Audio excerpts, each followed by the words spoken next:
Students, welcome back to the channel Biotechnet Angie. आज हम लोग chapter 2 cellular organelles NCERT class 11th का next topic करने वाले हैं, जिसका नाम है सेल वॉल। अब तक हम लोगों ने प्लाज्मा मेम्ब्रेन कर लिया, ओवरव्यू कर लिया, प्रोकैरियोटिक और यूकैरियोटिक का डिफरेंस भी देख लिया, और आज हम लोग करने वाले हैं सेल वॉल।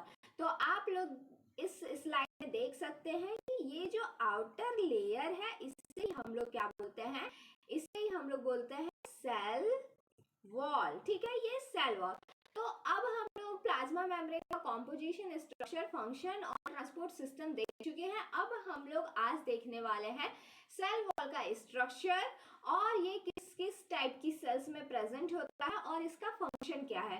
तो ये हम लोग की जो लेयर थी लाइट ग्रीन कलर की, इसे ये थी हम लोग की प्लाज्मा मेम्ब्रेन, और ये जो आउटर ये ग्रीन लेयर है, ये है क्या? Cell wall. तो आज हम लोग इसी के बारे में पढ़ने वाले हैं। तो चलिए बिना देरी के जल्दी से शुरू करते हैं।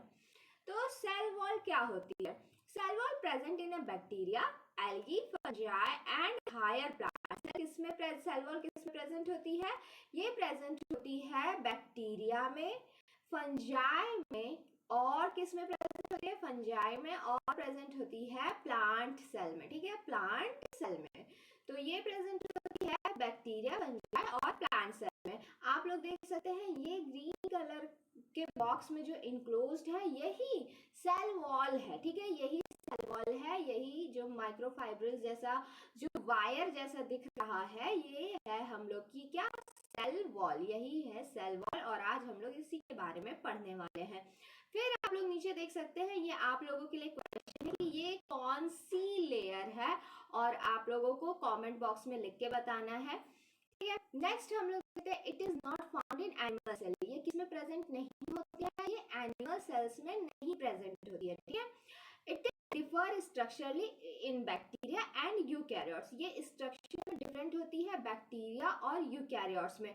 हम लोगों ने देखा जो प्लाज्मा मेम्ब्रेन है वो स्ट्रक्चरली सिमिलर होती है प्रोकैरियोट्स और यूकैरियोट्स में, पर जो सेल वॉल है वो स्ट्रक्चरली डिफरेंट होती है किसमें? बैक्टीरिया यानी प्रोकैरियोट्स और यूकैरियोट्स में स्ट्रक्चर इसका डिफरेंट होता है।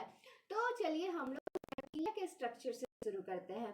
पहले हम लोग फंक्शन देख लेते हैं। Function determines the cell shape. ये सेल की शेप डिटरमाइन करने में हेल्पफुल होता है, और prevent cell from bursting cause due to osmotic pressure. अच्छा, जो हम लोग की प्लांट सेल है और जो बैक्टीरियल सेल है वो अधिकतर स्ट्रेसफुल कंडीशन में पाई जाती है। ठीक है, तो वहां पे जो ऑस्मोटिक प्रेशर इस पे लगता है, जो वाटर की वजह से प्रेशर क्रिएट होता है, उसकी वजह से ये पूरी संभावना होती है कि ये सेल बर्स्ट कर जाए। ठीक है, तो इस चीज से भी क्या सेल वॉल, हम लोग जो सेल वॉल होती है वो प्लांट, फंजाई और बैक्टीरिया को प्रोटेक्ट करके रखती है। ठीक, bursting, cell bursting cause due to osmotic pressure, helps in cell cell interaction. और किसमें? सेल और सेल के इंटरेक्शन में हेल्प करती है, कि ये आउटर लेयर है।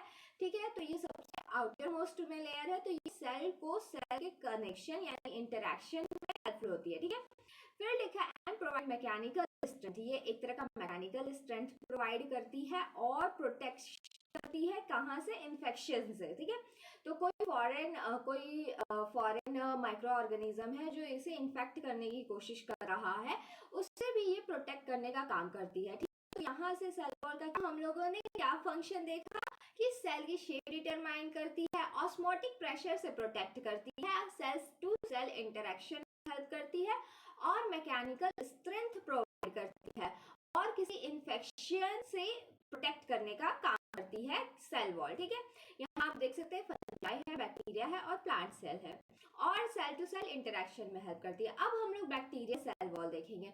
Bacterial cell wall, it is composed of polysaccharides cross linked by small peptides. ठीक है, पेप्टाइडोग्लाइकेन। तो बैक्टीरियल सेल वॉल को हम लोग कहते हैं पेप्टाइडोग्लाइकेन की बनी होती है। ठीक है, बैक्टीरियल सेल वॉल किसकी बनी होती है? पेप्टाइडोग्लाइकेन की,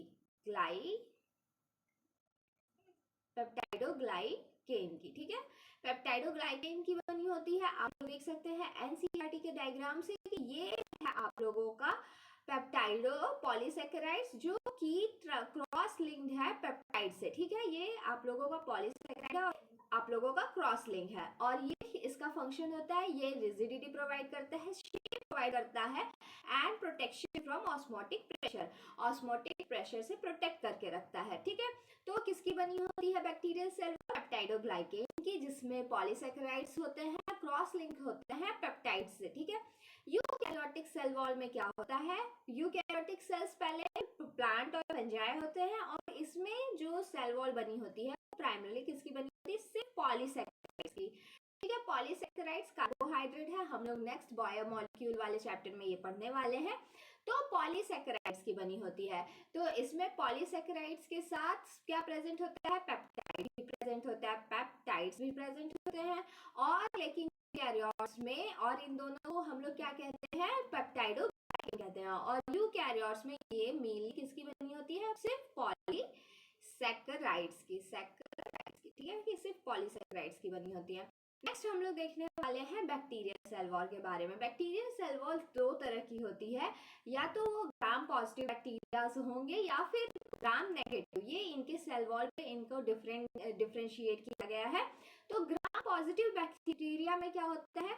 अ thick cell wall with the single plasma membrane, एक मोटी परत होगी पेप्टाइडोग्लाइकेन की, यहाँ पे आप लोग देख सकते हैं, और इसके साथ सिर्फ सिंगल प्लाज्मा मेम्ब्रेन होगा। ठीक है, तो एक मोटी लेयर होगी किसकी? पेप्टाइडोग्लाइकेन की, और सिंगल प्लाज्मा मेम्ब्रेन प्रेजेंट होगा। और ग्राम नेगेटिव बैक्टीरिया में क्या होता है? A thin cell wall surrounded by dual plasma membrane. ये जो लेयर है पेप्टाइडोग्लाइकेन की, ग्राम पॉजिटिव में ये थिक होती है। ठीक है, थिक होती है। ग्राम नेगेटिव में ये थिन होती है, थिन पेप्टाइडोग्लाइकेन की लेयर होती है, और डुअल प्लाज्मा मेम्ब्रेन। आप देख सकते हैं कि इस सेल वॉल के ऊपर भी एक प्लाज्मा मेम्ब्रेन पाई जा रही है, और एक प्लाज्मा मेम्ब्रेन सेल वॉल के नीचे है, तो डुअल प्लाज्मा मेम्ब्रेन प्रेजेंट है। ठीक है, next gram negative gram positive देख लिए। अब हम लोग एनसीईआरटी का डायग्राम देखने वाले हैं। तो ग्राम पॉजिटिव, सबसे पहले हम लोग ग्राम पॉजिटिव बैक्टीरिया के बारे में देखने वाले हैं। ग्राम पॉजिटिव बैक्टीरिया में क्या होता है? ग्राम पॉजिटिव बैक्टीरिया में टिकोइक एसिड प्रेजेंट होता है। ठीक है, तो ये आप जो देख सकते हैं, ये क्या है? ये टिकोइक एसिड। ठीक है, ये आपको पॉलीसैकेराइड है जो पेप्टाइड से क्रॉस लिंक्ड है। ठीक है, ये सरफेस प्रोटीन्स प्रेजेंट है, और इसमें लाइपोटिकोइक एसिड प्रेजेंट होता है। ग्राम पॉजिटिव में टिकोइक एसिड और लाइपोटिकोइक एसिड प्रेजेंट होता है। ठीक है, और क्या है?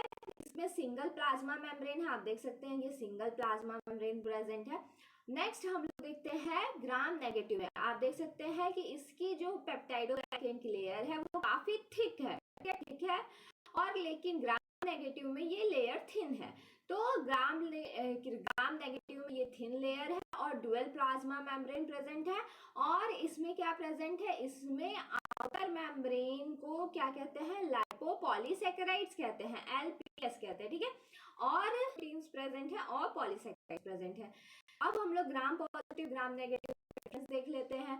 तो ग्राम पॉजिटिव में टिकोइक एसिड प्रेजेंट होता है, लाइपोटिकोइक एसिड प्रेजेंट होता है, उसकी सेल वॉल पेप्टाइडोग्लाइकेन की लेयर थिक होती है, और सिंगल प्लाज्मा मेम्ब्रेन होता है।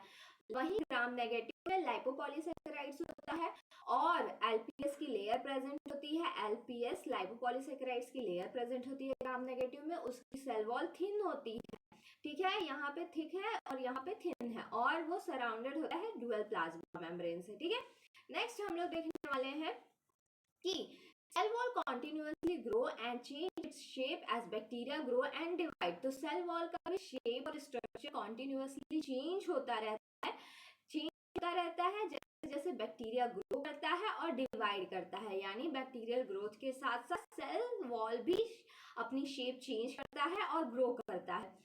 Structurally, the bacterial cell wall is a sturdy covalent shell of linear peptidoglycan chain cross-linked by tetrapeptides से cross-link होते हैं। ठीक है, तो ये आप लोगों का पॉलीसैकेराइड है जो टेट्रापेप्टाइड से क्या है? क्रॉस लिंक है। ठीक है, आप देख सकते हैं पॉलीसैकेराइड है जो कि टेट्रापेप्टाइड से क्रॉस लिंक है। ठीक है, यहाँ पे ये आप लोगों का टेट्रापेप्टाइड क्रॉस लिंकिंग है। ठीक है, पेप्टाइड्स अमाइनो एसिड्स और पॉलीसैकेराइड्स कार्बोहाइड्रेट्स। ठीक है, तो ये इसमें क्या प्रेजेंट है, पॉलीसेकेराइड्स एंड कार्बोहाइड्रेट और साथ ही साथ अमीनो एसिड्स यानी टेट्रापेप्टाइड्स की क्रॉस लिंकिंग है। कार्बोहाइड्रेट्स होता है और ये टेट्रापेप्टाइड्स हम लोग का क्या है, अमीनो एसिड्स, ठीक है, अमीनो एसिड्स की क्रॉस लिंकिंग होती है। पॉलीसेकेराइड्स का बना होता है और अमीनो एसिड्स की क्रॉस लिंकिंग होती है और ये दोनों मिलकर बनाते हैं peptidoglycan. Commonly used antibiotics are known to inhibit this cross linking। कुछ commonly known antibiotics हैं जो कि इस क्रॉस लिंकिंग को ही इनहिबिट कर देते हैं, ठीक है। और अगर इस क्रॉस लिंकिंग को इनहिबिट करते हैं तो सेल वॉल का जो स्ट्रक्चर है वो डिस्टर्ब हो जाएगा और जो बैक्टीरियल सेल ग्रोथ है वो डेड हो जाएगी, ठीक है। इस तरीके से वो बैक्टीरिया को इनहिबिट करते हैं, ठीक है। जो एंटीबायोटिक्स होते हैं वो इसी तरह बैक्टीरिया को इनहिबिट करते हैं। वो किस पे अटैक करते हैं, वो इसी क्रॉस लिंकिंग को जो टेट्रापेप्टाइड की क्रॉस लिंकिंग है इसे ही इनहिबिट कर देते हैं। किसे, इन्हें ही इनहिबिट कर देते हैं, ठीक है, इसे ही इनहिबिट कर देते हैं और इसकी वजह से बैक्टीरिया है उसकी डेथ हो जाती है, ठीक है। तो लिखा है वही, commonly used antibiotics are known to inhibit the cross linking of peptidoglycan. इन्हीं क्रॉस पेप्टाइडोग्लाइकेन की क्रॉस लिंकिंग को इनहिबिट करता है स्ट्रैंड्स एंड इंटरफेयरिंग बैक्टीरियल को ग्रोथ, और इसी तरीके से वो बैक्टीरियल ग्रोथ को स्टॉप करता है, इंटरफेयर करता है। नेक्स्ट हम लोग देखने वाले हैं ग्लाइकोकैलिक्स लेयर के बारे में, ठीक है। The cell wall is further covered with heavily glycosylated, ठीक है, प्रोटीन्स नोन एज ग्लाइकोकैलिक्स। तो ग्लाइकोकैलिक्स क्या है, ग्लाइकोसाइलेटेड प्रोटीन है। क्या है, ग्लाइकोसाइलेटेड यानी हेवीली ग्लाइकोसाइलेटेड प्रोटीन्स हैं, ठीक है। प्रोटीन्स यानी कि एक और लेयर प्रेजेंट होती है जो हैवीली ग्लाइकोसाइलेटेड यानी हैवी अमाउंट में कार्बोहाइड्रेट कंटेन करती है। ऐसे प्रोटीन्स प्रेजेंट होते हैं, इसी प्रोटीन लेयर को हम लोग क्या कहते हैं, ग्लाइकोकैलिक्स कहते हैं, ठीक है। इसी हैवीली ग्लाइकोसाइलेटेड प्रोटीन्स को हम लोग कहते हैं ग्लाइकोकैलिक्स, ठीक है, इसे ग्लाइकोकैलिक्स कहते हैं, ठीक है। It act as a barrier invading pathogen, ये बैरियर की तरह काम करती है जो पैथोजन को रोकने का काम करती है और protect the cell from mechanical and ionic stress, और इस तरह से वो सेल को प्रोटेक्ट करती है मैकेनिकल और आयनिक स्ट्रेस से भी। तो वो क्या कर रही है, पैथोजन को इन्वेड करने से रोक रही है और मैकेनिकल और आयनिक स्ट्रेस से डील करने का काम कर रही है, ठीक है। Glycocalyx is also involve cell to cell interaction, क्योंकि ये आउटर लेयर है तो सेल टू सेल इंटरेक्शन में भी हेल्पफुल होती है। In some cases it could be present as a loose sheet called slime layer. अगर वो लूज शीट की तरह प्रेजेंट है तो उसे हम लोग स्लिम लेयर कहते हैं। And it is be thick and tough called capsule. तो थिक और टफ है तो हम लोग क्या कहते हैं, थिक और टफ है तो उसे हम लोग कहते हैं कैप्सूल की लेयर, कैप्सूल्स उसे कहते हैं कैप्सूल। और अगर थिन है, ठीक है, लूज शीट की तरह प्रेजेंट है, लूज शीट की तरह ये ग्लाइकोसाइलेटेड प्रोटीन्स प्रेजेंट है तो इसे हम लोग कहते हैं स्लिम लेयर, ठीक है, इसे कहते हैं स्लिम, ठीक है। तो अब हम लोग नेक्स्ट देखने वाले हैं कि सेल वॉल यूकैरियोट्स में। तो यूकैरियोट्स में दो तरह के सेल वॉल प्रेजेंट होते हैं, दो तरह के स्ट्रक्चर प्रेजेंट होते हैं। एक बनी होती है सेल्यूलोज की और दूसरी बनी होती है काइटिन की, ठीक है। तो the cell wall mainly compose, eukaryotic cell wall mainly compose of polysaccharides, इसमें सिर्फ पॉलीसैकेराइड्स प्रेजेंट होते हैं। और ये पॉलीसैकेराइड्स कौन कौन से होते हैं, एक होता है आपका सेल्यूलोज की लेयर और दूसरा होता है काइटिन का, ठीक है, काइटिन, ठीक है। तो सेल्यूलोज और काइटिन की सेल वॉल प्रेजेंट होती है यूकैरियोटिक सेल में।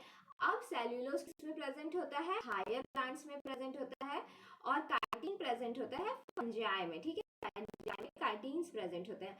तो सेल्यूलोज होता है a polymer of glucose residue. तो सेल्यूलोज किसका है, सेल्यूलोज एक लीनियर पॉलीमर है ग्लूकोज रेसिड्यू का, ठीक है। यहाँ पे आप लोग देख सकते हैं कि ये सेल्यूलोज है, एनसीईआरटी के डायग्राम से, polysaccharide made up of repeating units of beta D glucose link with कौन सा लिंकेज प्रेजेंट है, बीटा 1,4। अभी ये सारे लिंकेज के बारे में हम लोग बायोमोलिक्यूल्स के चैप्टर में पढ़ेंगे। अभी यहाँ से हम लोग देख लेते हैं कि बीटा 1,4 लिंकेज प्रेजेंट होता है और सेल्यूलोज में, और सेल्यूलोज किसका पॉलीमर है? सेल्यूलोज पॉलीमर है ग्लूकोज का, ठीक है, ये ग्लूकोज का पॉलीमर है।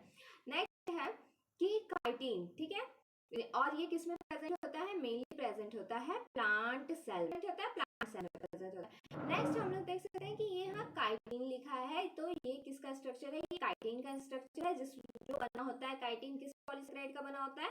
ये बना होता है N acetyl glucosamine linked via beta 1,4 glycosidic linkage, बना होता है ये एन एसिटाइल ग्लूकोसामीन का, ठीक है। किसका बना होता है काइटिन? हम लोग का एन एसिटाइल ग्लूकोसामीन का, ठीक है, एसिटाइल ग्लूकोसामीन का बना होता है। इसमें कौन सा लिंकेज प्रेजेंट होता है? इसमें भी बीटा 1,4 ग्लाइकोसिडिक बॉन्ड्स प्रेजेंट है, ग्लाइकोसिडिक लिंकेज प्रेजेंट है, और ये प्रेजेंट होता है किसमें? एंजाइम में। ये इसका पॉलीमर है, एन एसिटाइल ग्लूकोसामीन का पॉलीमर है, और ये भी प्रेजेंट होता है, ये प्रेजेंट होता है। तो यहाँ से आप लोगों ने देख लिया स्ट्रक्चर, ये स्ट्रक्चर है आप लोगों का किसका? सेल्यूलोज का, और ये स्ट्रक्चर है आपको आप लोगों का एन एसिटाइल ग्लूकोसामीन का, ठीक है। नेक्स्ट हम लोग देखने वाले हैं प्लांट सेल वॉल के बारे में। अब नेक्स्ट हम लोग देखने वाले हैं प्लांट सेल वॉल के बारे में। तो growing cell of plant is surrounded by thin primary cell wall having a scope for cell expansion. तो जो ग्रोइंग प्लांट सेल होती है उसमें प्रेजेंट होती है प्राइमरी सेल वॉल, जो कि सेल के एक्सपेंशन में हेल्प करती है, यानी कोई भी ग्रोइंग सेल है वो एक्सपेंड करेगी खुद को, तो उसी एक्सपेंशन में जो प्लांट सेल है उसके एक्सपेंशन में ये जो प्राइमरी सेल वॉल है वो हेल्पफुल होती है। तो प्राइमरी सेल वॉल का क्या फंक्शन हुआ? Cell expansion. Primary cell wall इसमें हेल्पफुल होती है सेल के एक्सपेंशन में, और ये थिन होती है, ठीक है, थिन होती है, और ये किसमें प्रेजेंट होती है? ग्रोइंग प्लांट सेल में। ये किसमें प्रेजेंट होती है? Growing plant cells, growing plant cell wall, plant cells में, ग्रोइंग प्लांट सेल्स में प्रेजेंट होती है, ठीक है। नेक्स्ट है when growth is stop a new layer called secondary cell wall. जब ग्रोथ रुक जाता है तो एक नई लेयर फॉर्म होती है जो सेकेंडरी सेल वॉल कहलाती है, और ये किसके बीच में बनी होती है? ये बनी होती है प्राइमरी सेल वॉल और प्लाज्मा मेम्ब्रेन के बीच में बनी होती है, ठीक है। तो ये आप लोगों का प्लाज्मा मेम्ब्रेन है और ये आप लोगों का प्राइमरी सेल वॉल है, और इसके बीच में एक लेयर फॉर्म होती है जो कि क्या बनाती है? Secondary cell wall. और ये सेकेंडरी सेल वॉल जब ग्रोथ प्लांट सेल की ग्रोथ रुक जाती है तब बनती है, ठीक है। A secondary cell wall is very rigid and thin compared to primary cell wall due to deposition of lignin। lignin एक तरह का पॉलीमर है जो कि प्रेजेंट होता है सेकेंडरी सेल वॉल में। क्या प्रेजेंट होता है? सेकेंडरी सेल वॉल में lignin प्रेजेंट होता है, और इस lignin की ही वजह से जो सेकेंडरी सेल वॉल है वो रिजिड होती है, ठीक है, रिजिड और थिक होती है। अब calcium pectate known as middle lamella with a neighboring cell and connect their cytoplasm through the structure called plasmodesmata। तो प्लाज्मोडेस्माटा एक कनेक्शन है दो नेबरिंग प्लांट सेल्स के बीच में, ठीक है। प्लाज्मोडेस्माटा एक कनेक्शन है दो नेबरिंग प्लांट सेल के बीच में। आगे हम लोग आगे अपकमिंग चैप्टर्स में हम लोग प्लाज्मोडेस्माटा का स्ट्रक्चर देखेंगे। वो कुछ इस तरह का स्ट्रक्चर फॉर्म करती है जो कि दो प्लांट सेल के बीच में बनती है, ठीक है। तो ये प्लांट सेल के बीच में एक प्लाज्मोडेस्माटा कनेक्शन होता है, प्लाज्मोडेस्माटा का कनेक्शन होता है। तो ये एक तरह का दो सेल को कनेक्ट करने का काम करती है, ये एक जंक्शन की तरह फॉर्म करती है, ठीक है। तो इसके बाद मिडल लैमेला है। मिडल लैमेला में क्या होता है? कैल्शियम पैक्टेट की लेयर होती है, ठीक है, कैल्शियम पैक्टेट की लेयर होती है जो कि दो नेबरिंग सेल को कनेक्ट करती है, दो नेबरिंग सेल के साइटोप्लाज्म को कनेक्ट करती है एक स्ट्रक्चर के थ्रू, जिसको क्या कहते हैं? प्लाज्मोडेस्माटा कहते हैं।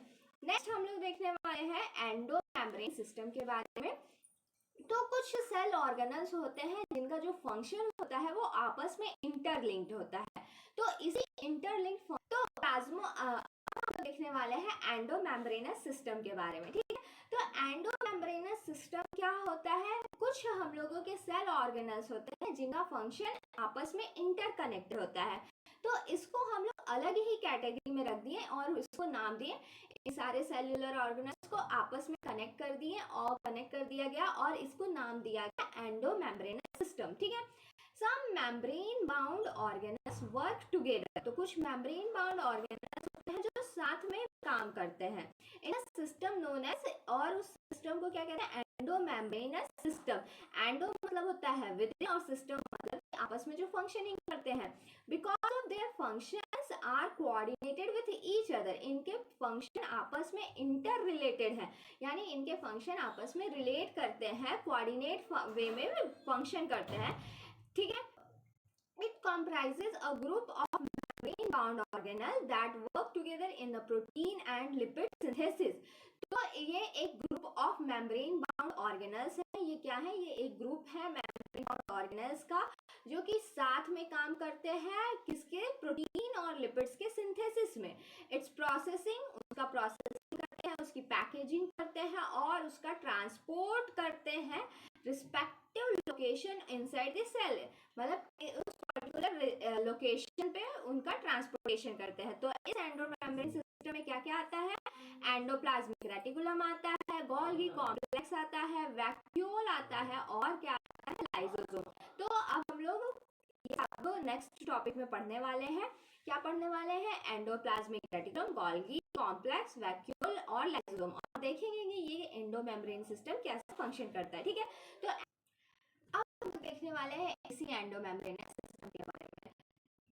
तो एनसीईआरटी के डायग्राम से आप देख सकते हैं कि ये जो प्रोटीन वेसिकल है कैसे इसमें ट्रांसपोर्ट हो रहा है। फिर से आप देख सकते हैं कि आप देखिएगा ये जो प्रोटीन मॉलिक्यूल है ट्रांसपोर्ट कर रहा है इस पाथवे के थ्रू। ठीक है, तो ये पाथवे किसने दिया था, ये पाथवे दिया था जॉर्ज पैराडे ने 1965 में। उन्होंने ही ये के बारे में बताया था कि एक एंडोमेम्ब्रेन सिस्टम होता है जिसका फंक्शन, जो मेम्ब्रेन बाउंड ऑर्गेनेल है उनका फंक्शन इंटरलिंक्ड होता है। तो उन्होंने मेनली स्टडी किया था एंडोप्लाज्मिक रेटिकुलम और गोल्गी एपरेटस के फंक्शन के बारे में, कैसे इन दोनों का फंक्शन इंटरलिंक्ड है। ठीक है, demonstrated the role of ER in protein processing and shortening। तो उन्होंने बताया था गोल्गी और ER है उसका फंक्शन कैसे इंटर है, ये आप देख सकते हैं, ये प्रोटीन मॉलिक्यूल का ट्रांसपोर्टेशन हो गया। तो ये दोनों यानी प्रोसेसिंग होगा पहले एंडोप्लाज्मिक रेटिकुलम में और फिर पैकेजिंग हो रहा है गोल्गी एपरेटस में और फिर ट्रांसपोर्टेशन हो रहा है गोल्गी एपरेटस से। तो इन दोनों का फंक्शन इंटरकनेक्टेड है, रिलेटेड है। तो इसे हम लोगों ने देख लिया कि एंडोप्लाज्मिक रेटिकुलम और गोल्गी एपरेटस का जो फंक्शन है वो आपस में कैसे इंटरकनेक्टेड है। एक बार फिर आज इस वीडियो लेक्चर में इतना ही। लाइक करें, कमेंट करें और सब्सक्राइब करें और ज्यादा से ज्यादा शेयर करें और बेल आइकन को प्रेस करें और हमारे साथ नेक्स्ट एंडोप्लाज्मिक रेटिकुलम में बने रहें। ठीक है, तो आज के लिए इतना ही, नेक्स्ट हम लोग मिलेंगे एंडोप्लाज्मिक रेटिकुलम के साथ। Bye bye.